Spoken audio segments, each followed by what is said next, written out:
여러분 혹시 2026년이라는 숫자를 들으면 어떤 느낌이 드시나요? 아직 조금 먼 미래 같기도 하고 금방 닥칠 내일 같기도 하죠. 그런데 경제 전문가들은 하나같이 입을 모아 말합니다. 2026년은 한국 경제에 있어서 다시는 없을 거대한 분기점이 될 거라고요. 단순히 경제가 조금 좋아지고 나빠지는 수준이 아닙니다. 우리가 일하는 방식, 돈을 버는 산업, 그리고 우리 사회를 구성하는 인구 구조까지. 말 그대로 판이 바뀌는 해가 바로 2026년입니다. KDI 같은 국책연구기관부터 글로벌 투자은행들의 전망을 종합해보면 2026년에는 크게 5가지 변화를 먼저 살펴봐야 합니다. 누군가에게는 위기가 될 수 있지만 흐름을 미리 읽는 분들에게는 엄청난 기회가 되겠죠. 오늘 영상에서는 2026년 대한민국 경제를 관통할 5가지 핵심 트렌드, 그리고 우리 같은 개인 투자자는 어떻게 대응해야 할지 정리해드리겠습니다. 끝까지 집중해주세요. 첫 번째 키워드, 어쩌면 가장 무겁고도 중요한 이야기부터 시작해야겠습니다. 바로 초고령 사회의 공식 진입입니다.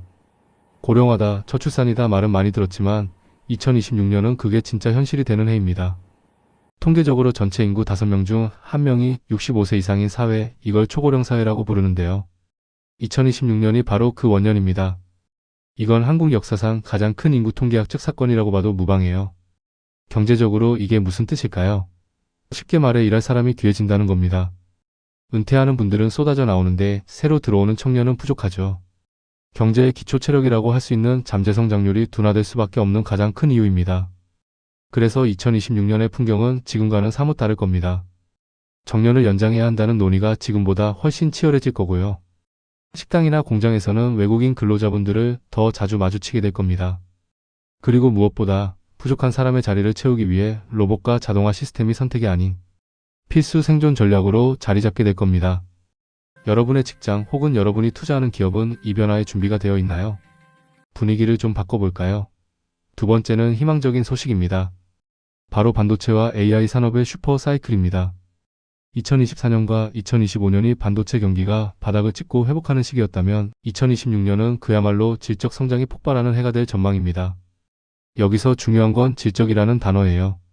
예전처럼 단순히 메모리 반도체를 많이 팔아서 돈을 버는 시대는 지났습니다. 전체적인 수출 실적은 좋을 겁니다.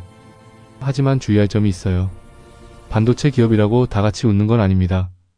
기술력이 있는 선도 기업, 예를 들어 삼성전자나 SK하이닉스 같은 곳과 그렇지 못한 기업 간의 격차는 더 벌어질 겁니다.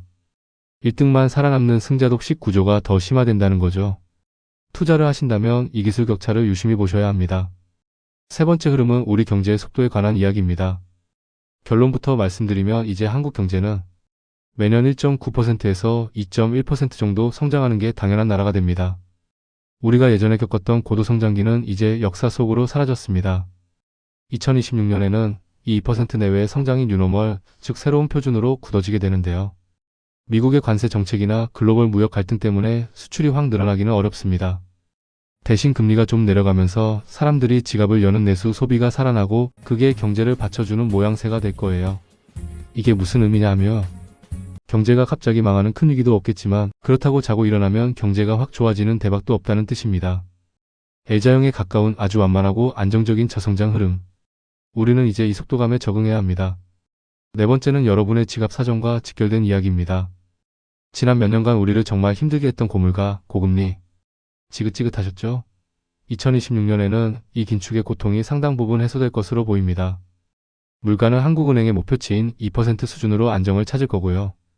기준금리도 인하 사이클을 마치고 2.5% 정도의 중립적인 수준에 머물 가능성이 큽니다. 금리가 0%대로 다시 가지는 않나요? 라고 물으신다면 그건 어렵습니다. 하지만 2.5% 내외의 금리는 대출이자 부담을 덜어주고 부동산 시장이 급락하지 않도록 받쳐주는 든든한 지지대 역할은 충분히 해줄 겁니다. 예측 가능한 수준의 금리, 이것만으로도 경제활동하기엔 훨씬 숨통이 트이는 거죠. 마지막 5번째 흐름은 조금 냉정한 현실입니다. 바로 산업 간의 명확한 양극화입니다. 옛날에는 경기가 좋으면 모든 업종이 다 같이 좋았죠. 2026년은 다릅니다. 맑음인 곳은 확실합니다. 앞서 말씀드린 반도체, 그리고 바이오 헬스케어, 친환경 선박을 만드는 조선업. 이곳들은 글로벌 수요가 받쳐주니 계속 성장합니다. 하지만 흐림인 곳도 뚜렷해요. 석유화학이나 철강 같은 전통적인 제조업들입니다. 중국이 워낙 물량을 쏟아내는 데다 탄소 중립 규제까지 겹치면서 돈 벌기가 점점 힘들어질 겁니다. 주식 투자를 하시거나 취업을 준비하신다면 내가 관심 있는 분야가 이 K-자형 양극화의 어느 쪽에 서 있는지 꼭 확인하셔야 합니다. 자, 이렇게 2026년의 5가지 핵심 흐름을 짚어봤습니다. 초고령 사회, AI 반도체의 독주, 안정적 저성장, 금리 안정, 그리고 산업 양극화. 그렇다면 우리 개인들은 어떻게 해야 할까요?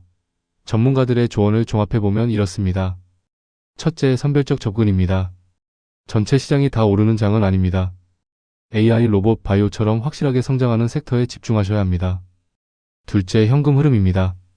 금리가 안정화되는 시기인 만큼 무리하게 빚을 내서 투자하기보다는 따박따박 현금이 들어오는 안정적인 자산 포트폴리오를 구축하는 게 좋습니다. 2026년은 구조적인 변화가 일어나는 해입니다. 변화는 두렵지만 그 흐름을 미리 알고 있는 사람에게는 가장 큰 기회이기도 합니다. 오늘 정리해드린 5가지 포인트 꼭 기억하셔서 다가올 2026년을 여러분의 해로 만드시길 바랍니다. 오늘 내용이 도움되셨다면 구독과 좋아요 부탁드리고요.